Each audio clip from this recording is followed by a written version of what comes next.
بسم اللہ الرحمن الرحیم۔ السلام علیکم ورحمۃ اللہ وبرکاتہ۔ امید کرتا ہوں کہ آپ تمام حضرات خیریت سے ہوں گے اور اس امید کے ساتھ کہ آپ کے رمضان کے روزے بھی اچھے گزر رہے ہوں گے۔ بنا وقت ضائع کیے ہم اپنا سبق شروع کرتے ہیں۔ اعوذ باللہ من الشیطان الرجیم۔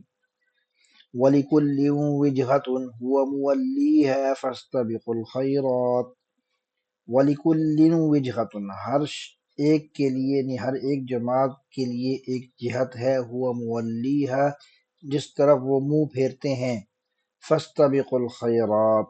تو بس آپ ایسا کیجئے کہ نیکی کے کاموں میں ایک دوسرے سے آگے بڑھنے کی کوشش کیجئے۔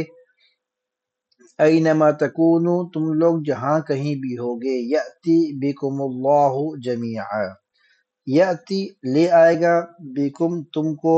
اللہ رب العزت جمیعا سب کے سب کو۔ ان اللہ علی کل شیء قدیر بے شک اللہ رب العزت علی کل شیء ہر چیز پر قدیر قدرت رکھنے والے ہیں۔ اب یہ جو آیت ہے اس کا پس منظر یہ ہے کہ چونکہ یہود کی طرف سے اعتراض جو ہے یہ کیا جا رہا تھا کہ انہوں نے قبلہ چینج کر لیا اور ان کا قبلہ یہ ہے، تو اللہ رب العزت نے وہ مفصل جواب دیا، اور اس جواب کا تتمہ یہ ہے کہ ہر قوم کو ایک جہت کی طرف ایک جہت دے دی گئی ہے جس کی طرف وہ اپنا رخ کرتے ہیں اور اسی طرف وہ جا رہے ہیں۔ چنانچہ یہ اختلاف ہو گئے لوگوں میں، لیکن ان اختلافات کے باوجود تم لوگوں کو نیکی کے کاموں کی طرف بڑھنا چاہیے۔ تم جہاں کہیں بھی ہو جاؤ، اختلافات میں جتنے دور بھی چلے جاؤ، اللہ رب العزت تم سب کو قیامت کے دن اپنے پاس جمع کرنے والا ہے۔ وَمِنْ حَيْثُ خَرَجْتَ فَوَلِّ وَجْهَكَ شَطْرَ الْمَسْجِدِ الْحَرَامِ وَمِنْ حَيْثُ اور جہاں کہیں سے بھی، خرجت آپ نکلیں یعنی سفر پر، فَوَلِّ وَجْهَكَ پس پھیر لیجئے اپنے چہرے کو، شطر المسجد الحرام مسجد حرام کی طرف، وَإِنَّهُ لَلْحَقُّ مِنْ رَبِّكَ وَإِنَّهُ اور یہ لَلْحَقُّ بالتحقیق حق ہے، من ربک آپ کے رب کی طرف سے، یا اس کا ترجمہ یوں کر لیں وَإِنَّهُ اور بے شک یہ لَلْحَقُّ یقیناً حق ہے، من ربک آپ کے رب کی طرف سے۔ وَمَا اللَّهُ بِغَافِلٍ عَمَّا تَعْمَلُونَ وَمَا اللَّهُ اور نہیں ہے اللہ رب العزت بِغَافِلٍ غافل، عَمَّا اس چیز سے جو تعملون تم کرتے ہو۔ وَمِنْ حَيْثُ خَرَجْتَ فَوَلِّ وَجْهَكَ شَطْرَ الْمَسْجِدِ الْحَرَامِ اور تم جہاں کہیں سے بھی نکلو سفر کے لیے تو پھیر لو اپنے چہرے کو، شطر المسجد الحرام مسجد حرام کی طرف، وحیث ما کنتم اور جہاں کہیں بھی تم ہو، فولوا وجوہکم شطرہ تو پھیر لو اپنے چہروں کو، وجوہکم اپنے چہروں کو، شطرہ یعنی اسی کی طرف یعنی مسجد حرام کی طرف، لئلا یکون للناس علیکم حجۃ اور تمہارا یہ جو چہرہ کر کے نماز پڑھنا ہے مسجد حرام کی طرف، یہ چونکہ اللہ رب العزت کا حکم ہے، اور یہاں پر اعتراض بن رہے تھے پہلے چونکہ بیت اللہ کی طرف نبی کریم صلی اللہ علیہ وسلم منہ کر کے نماز پڑھتے تھے، پھر حکم آ گیا تقریباً 17 ماہ کے لیے جو حکم رہا وہ بیت المقدس کی طرف نماز پڑھنے کا تھا، تو بیت المقدس کی طرف جب آپ نے رخ کیا تھا تو اس وقت کچھ یہود نے تو اس پہ بڑی اپنے اندر خوشی محسوس کی کہ دیکھو اب انہوں نے ہمارا قبلہ چن لیا ہے، اب آہستہ آہستہ ہماری کتاب کی طرف بھی آئیں گے۔ اور مشرکین مکہ جو ہے ان کی طرف سے یہ اعتراض بن گیا کہ بھائی جو ہے نا تم تو دین ابراہیم کے دعوے دار تھے، اور حضرت ابراہیم علیہ السلام نے تو خانہ کعبہ کو اپنا بیت القبلہ بنایا ہوا تھا، اور اب آپ نے بیت المقدس کو بنا لیا۔ تو لوگوں کے یہ باتیں جو تھیں تو فرمایا کہ آپ جو ہے چہرہ پھیر لیں بیت اللہ کی طرف، تاکہ جو لوگ باتیں کرتے ہیں ان کے پاس کوئی کسی قسم کی دلیل باقی نہ رہے، لئلا تاکہ نہ ہو، یکون للناس لئلا یکون تاکہ نہ ہووے للناسی لوگوں کے پاس علیکم آپ کے خلاف حجتن کوئی بات جو وہ آپ پر کریں الا الذین ظلموا منہم مگر یہ کہ وہ لوگ جنہوں نے ظلم کیا تو وہ کوئی نہ وہ خاموش نہیں بیٹھیں گے، وہ کچھ نہ کچھ کہتے رہیں گے۔ جس طرح اب یہاں پر جب بیت اللہ کی طرف منہ ہو گیا تو اب یہود کو موقع مل گیا، انہوں نے باتیں کرنا شروع کر دی، تو فرمایا کہ فلا تخشوہم تو ان کی باتوں سے مت ڈریے یا ان سے مت ڈریے، وخشونی اور مجھ سے ڈرتے رہیے، وَلِأُتِمَّ نِعْمَتِي عَلَيْكُمْ اور تاکہ میں تم مکمل کر دوں آپ اپنی نعمت آپ پر، وَلَعَلَّكُمْ تَهْتَدُونَ اور تاکہ تم لوگ ہدایت یاب ہو جاؤ۔ کما ارسلنا فیکم رسولا منکم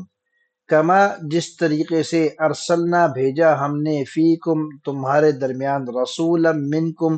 ایک رسول تم ہی میں سے، یتلو علیکم جو پڑھتے ہیں آپ پر آیاتنا ہماری آیات کو یعنی قرآن شریف کی آیات کو، وَيُزَكِّيكُمْ اور پاک کرتے ہیں آپ کو مختلف قسم کی امراض سے، روحانی امراض جن کو کہا جاتا ہے، یہ ایمانی امراض ہوتے ہیں، ایمان کو کمزور کرتے ہیں، تو ان بیماریوں سے وہ آپ کو پاک کرتے ہیں، شرک جیسی بیماریاں ہیں، اور اسی طریقے سے مختلف قسم کے رذائل، حسد، کینہ وغیرہ کی شکل میں جو انسان کے دلوں میں آباد ہوتے ہیں، وہ پل پس بڑھ رہے ہوتے ہیں ان کے دلوں میں، تو ان سے کیا کرتے ہیں، یزکیکم آپ کو پاک کرتے ہیں، وَيُعَلِّمُكُمُ الْكِتَابَ اور وہ رسول ہوں کیا کریں گے، سکھائیں گے آپ کو کتاب، والحکمہ اور حکمت کی باتیں، وَيُعَلِّمُكُمْ اور سکھائیں گے آپ کو ما لم تکونوا تعلمون ما جو کچھ لم تکونوا نہیں جانتے تھے آپ، فَاذْكُرُونِي أَذْكُرْكُمْ پس مجھے یاد کرو میں آپ کو یاد کیا کروں گا، وَاشْكُرُوا لِي اور میرا شکر ادا کرتے رہو، وَلَا تَكْفُرُونَ یہ تھا وَلَا تَكْفُرُونِي، تو نون کے نیچے زیر لگی ہوئی، یہاں اس کے آخر میں جو یا تھی وہ حذف ہو گئی ہے، یعنی وَلَا تَكْفُرُونِي اور میرے جو ہے ناشکری نہ کرو، مجھ سے میرا کفر نہ کرو، انکار میرا مت کرنا۔ یا ایہا الذین آمنوا استعینوا بالصبر والصلاۃ یا ایہا الذین آمنوا اے وہ لوگو جو ایمان لائے، استعینوا تم کیا کرو، مدد حاصل کرو، بالصبر صبر کر کے، والصلاۃ اور نماز پڑھ کر، ان اللہ مع الصابرین بے شک اللہ رب العزت جو ہے وہ صبر کرنے والوں کے ساتھ ہیں۔ وَلَا تَقُولُوا لِمَن يُقْتَلُ فِي سَبِيلِ اللَّهِ أَمْوَاتٌ اور مت کہیے آپ لمن یقتل اس شخص کے بارے میں جو قتل کر دیا جائے، فی سبیل اللہ اللہ کے راستے میں، امواتن آپ کیا مت کہیے ان کے بارے میں، امواتن کہ وہ مردہ ہیں، بل احیاء بلکہ وہ کیا ہیں، وہ تو زندہ ہیں، ولکن لا تشعرون لیکن آپ ان کا شعور نہیں رکھتے، آپ اتنی سمجھ نہیں رکھتے۔ وَلَنَبْلُوَنَّكُمْ بِشَيْءٍ مِّنَ الْخَوْفِ وَالْجُوعِ وَلَنَبْلُوَنَّكُمْ اور بالتحقیق یا بضرور ہم کیا کریں گے، آزمائیں گے آپ کو، کس چیز سے آزمائیں گے، بِشَيْءٍ مِّنَ الْخَوْفِ تھوڑی سے خوف سے، وَالْجُوعِ اور تھوڑی سی بھوک دے کر، وَنَقْصٍ مِّنَ الْأَمْوَالِ اور اموال کے اندر تھوڑی کمی کر کے، وَالْأَنفُسِ اور اسی طریقے سے افراد کے اندر تھوڑی کمی کر کے، والثمرات اور اس طریقے سے جو پھل فروٹ آپ کو ملتے ہیں ان کے اندر بھی ہم تھوڑی سی کمی کر کے آپ کو آزمائیں گے۔ وبشر الصابرین تو اس آزمائش کی گھڑی میں جو صبر کرنے والے ہوں گے، اللہ رب العزت فرماتے ہیں وبشر الصابرین ان صبر کرنے والوں کو آپ خوشخبری دے دیجئے۔ وہ صبر کرنے والے کون ہیں، وہ صبر کرنے والے وہ لوگ ہیں الذین اذا اصابتہم مصیبہ کہ جب ان پر کوئی مصیبت آتی ہے تو کیا کہتے ہیں، قالوا تو وہ کہتے ہیں انا للہ و انا الیہ راجعون، انا للہ بے شک ہم اللہ ہی کے ہیں، و انا اور بے شک ہم الیہ اسی کی طرف راجعون لوٹنے والے ہیں۔ اولئک علیہم صلوات من ربہم یہ وہ لوگ ہیں کہ ہیں رحمتیں من ربہم، ان کے رب کی طرف سے ان پر، وَأُولَئِكَ هُمُ الْمُهْتَدُونَ، اور یہی وہ لوگ ہیں جو ہدایت پر ہیں۔ ان الصفا والمروة من شعائر اللہ، بے شک صفا اور مروہ نامی دو پہاڑیاں من شعائر اللہ، اللہ رب العزت کی نشانیوں میں سے ہیں۔ فمن حج البیت، پس جو شخص اللہ رب العزت کے اس بیت یعنی خانہ کعبہ کا حج کرے، او اعتمر یا عمرہ کرے، فلا جناح علیہ ان یطوف بہما، تو پس اس پر کوئی گناہ نہیں ہے کہ وہ ان دونوں کا طواف کرے۔ اب یہ جو شخص حج کرنے جاتا ہے اور عمرہ کرتا ہے تو وہ وہاں پر صفا اور مروہ کے درمیان جو ہے وہ چکر لگاتا ہے، اور یہ صفا اور مروہ دو پہاڑیاں ہیں۔ جب حضرت ابراہیم علیہ السلام اپنے بیٹے حضرت اسماعیل علیہ السلام اور اپنی اہلیہ حضرت ہاجر کو چھوڑ کر چلے گئے تو حضرت ہاجر جو ہے وہ حضرت اسماعیل علیہ السلام کو ایک جگہ چھوڑ کر کبھی اس پہاڑی پر جاتی کبھی اس پہاڑی پر جاتی، تو اسی وجہ سے حجاج کو حکم دیا گیا کہ آپ لوگ بھی وہاں پر سعی کرو۔ اب جاہلیت کے زمانے میں وہاں پر ان دو پہاڑیوں پر بت رکھ دیے گئے تھے، تو صحابہ کرام رضوان اللہ تعالی علیہ مجمعین کو یہ خدشہ ہوا کہ کہیں ایسا نہ ہو کہ اب صفا اور مروہ جو ہے، چونکہ یہ بت پرستی کی علامت تھی، یہاں پر جو ہے چکر لگانا، یہاں پر بت رکھے ہوئے تھے، تو کہیں ایسا نہ ہو کہ اس حکم یہ جاہلیت کی عادت ہو اور اب ہمیں اس سے روک دیا گیا ہو۔ تو اللہ رب العزت نے کہا کہ فلا جناح علیہ ان یطوف بہما، حج کرنے والا اور عمرے کرنے والا ان دونوں کے درمیان میں طواف کرے، یعنی ان دونوں کے درمیان سعی کرے گا تو اس پر کوئی گناہ نہیں ہے۔ ومن تطوع خیرا فإن اللہ شاکر علیم، اور جو کوئی بھلائی کرے، تطوع تطوع تطوعا کا مطلب ہوتا ہے اپنے پاس سے کوئی کام کر دینا، نفلی کام کر دینا۔ فإن اللہ شاکر علیم، تو بے شک اللہ رب العزت شاکر شکر ادا کرنے والا ہے، یعنی شکر کا بڑا قدردان ہے، علیم اور جاننے والے ہیں۔ ان الذين يكتمون ما انزلنا من البينات، بے شک وہ لوگ یکتمون جو چھپاتے ہیں، ما انزلنا جو ہم نے اتاری، من البینات والہدا نشانیوں میں سے، دلائل میں سے، والہدا اور ہدایت، یعنی جو ہدایت کی باتیں اور جو نشانیاں ہم نے دی ہیں،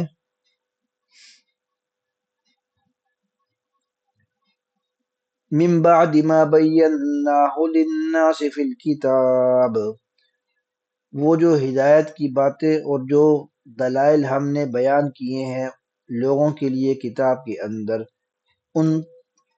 ہمارے بیان کر دینے کے بعد اب جو آدمی ان کو چھپائے گا، یعنی ایک تورات کی بات ہو رہی ہے کہ تورات کے اندر جو نشانیاں دی گئی تھیں اللہ رب العزت کی طرف سے نبی کریم صلی اللہ علیہ وسلم کی، ان کو وہاں پر اللہ رب العزت فرماتے ہیں کہ میں نے وہاں بیان کیا ہے، میرے وہاں بیان کر دینے کے بعد اب جو لوگ ان کو چھپاتے ہیں لوگوں سے، یہودی جو ہے وہ آپ صلی اللہ علیہ وسلم کی نشانیوں کو چھپاتے تھے، لوگوں کو بتاتے نہیں تھے، تو اولئک یلعنہم اللہ، یہ وہ لوگ ہیں جن پر اللہ کی لعنت ہے، ویلعنہم اللاعنون، اور ان پر لعنت ہے لعنت کرنے والوں کی بھی، الا الذین تابوا واصلحوا وبینوا، اور اس لعنت کے سے مستثنی کون لوگ ہیں؟ وہ اہل کتاب ہیں جنہوں نے توبہ کر لی، واصلحوا اور درست اپنے آپ کو صحیح کر لیا، وبینوا اور انہوں نے بیان کیا، یعنی یہ بات بتلائی کہ ہاں واقعتاً نبی کریم صلی اللہ علیہ وسلم کی یہ نشانیاں ہم نے اپنی کتاب میں پڑھ رکھی تھیں۔ فاولئک اتوب علیہم، تو پس یہ وہ لوگ ہیں، اتوب علیہم میں رب ان کی توبہ قبول کرتا ہوں، وانا التواب الرحیم، اور بے شک میں بڑا توبہ قبول کرنے والا اور رحم کرنے والا ہوں۔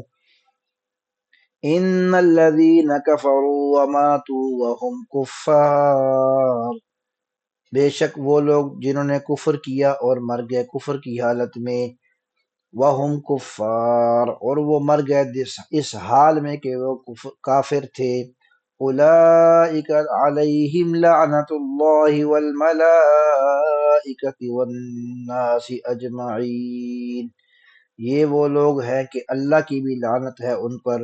فرشتوں کی بھی لعنت ہے ان پر، والناس اجمعین، اور تمام لوگوں کی لعنت ہے ان پر. خالدین فیہا، یہ ہمیشہ ہمیشہ اس میں رہیں گے. لا یخفف عنہم العذاب، ان سے عذاب میں کسی قسم کی تخفیف نہیں کی جائے گی. ولا هم ينظرون، اور نہ ہی انہیں کسی قسم کی مہلت دی جائے گی. وَإِلَٰهُكُمْ إِلَٰهٌ واحد، اور تمہارا خدا الہ واحد، وہ ایک خدا ہے. لا الہ الا ہو، نہیں ہے کوئی خدا، نہیں ہے کوئی الہ الا ہو مگر ایک وہی. الرحمن الرحیم، جو بہت مہربان ہے.